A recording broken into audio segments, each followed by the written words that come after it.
જય શ્રી કૃષ્ણ. જય હો, મંગલમય હો. નવા વર્ષમાં નવું નથી કાંઈ, બધું પુરાણું ભાસે છે.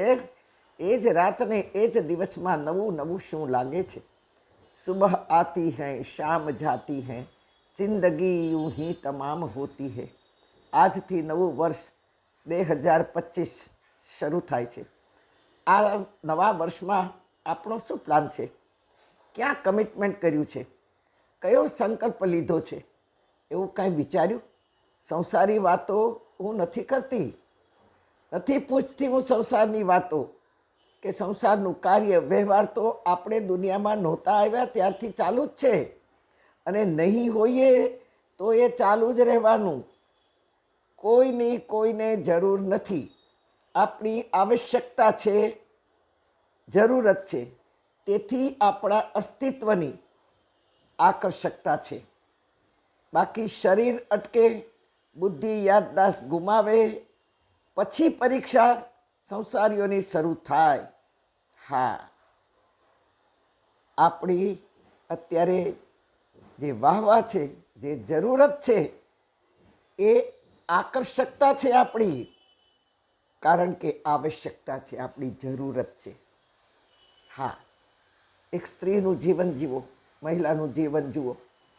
બચપનમાં મા બાપના નિયંત્રણમાં, લગ્ન થાય તો સાસરિયાનું નિયંત્રણમાં, પતિ કે એમ જ કરવાનું, પતિના નિયંત્રણમાં, પતિના પરિવારના નિયંત્રણમાં. અમારો જમાનો તો બહુ જ ભયંકર હતો, બહુ જ ભયંકર. સાસરિયાની નાની નાની છોકરીઓ હોય ને, જેઠની ને નણંદોની, બધાને તમે કહીને જ બોલાવવાનું.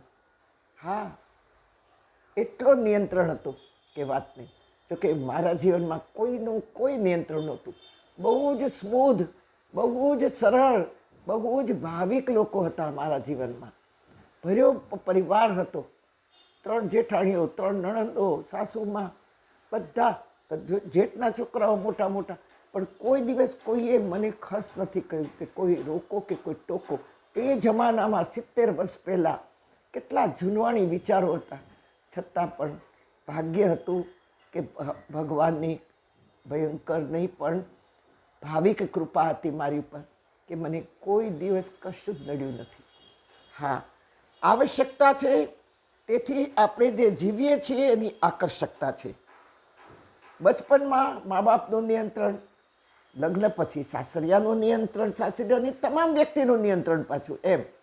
ત્યારબાદ બાળકો થાય, એ મોટા થાય તો એના અંડરમાં રહેવાનું. એ પરણ્યો એટલે એના પણ અંડરમાં રહેવાનું.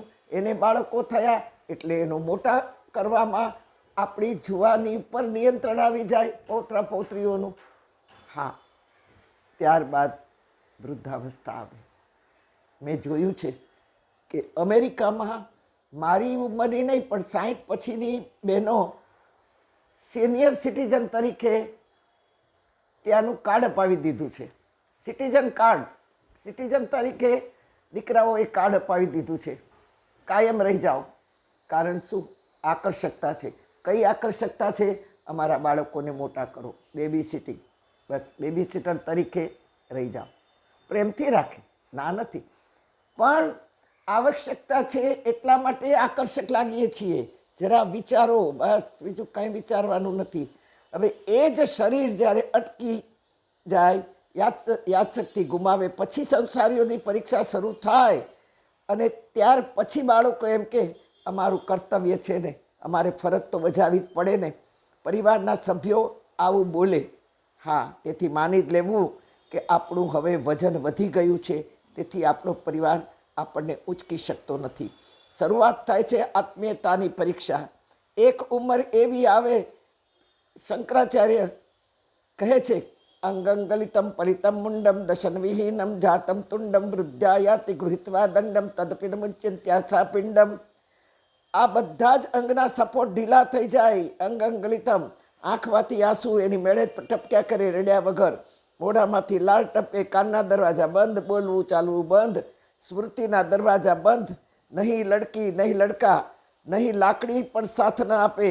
ત્યારે થાય કે આત્મીયતાની પરીક્ષા શરૂ થઈ ગઈ છે. તે વખતે કોઈ ગલે લગાવવા જેવું ન મળે, ખભે હાથ મૂકનાર, વાંસો પસવારનાર છે કોઈ? મોઢામાં કોળીઓ ભરાવીને હોઠ લૂછારા છે? મેં હું ના કહેનારા કોઈ છે? હા, પગાર ઉપર તો ઘણું મળી રહેશે, પણ આપણા પરિવારમાંથી છે કોઈ આપણા આવા સમયે આવી આપણી મોઢાની લાળ લૂછે, આવી ઉંમરે આપણી સેવામાં સમર્પણ કરે? બસ તેથી આવા વિચારોથી નવા વર્ષને કહેનારને કહો કે મેં હું ના, અને એ છે પરમાત્મા.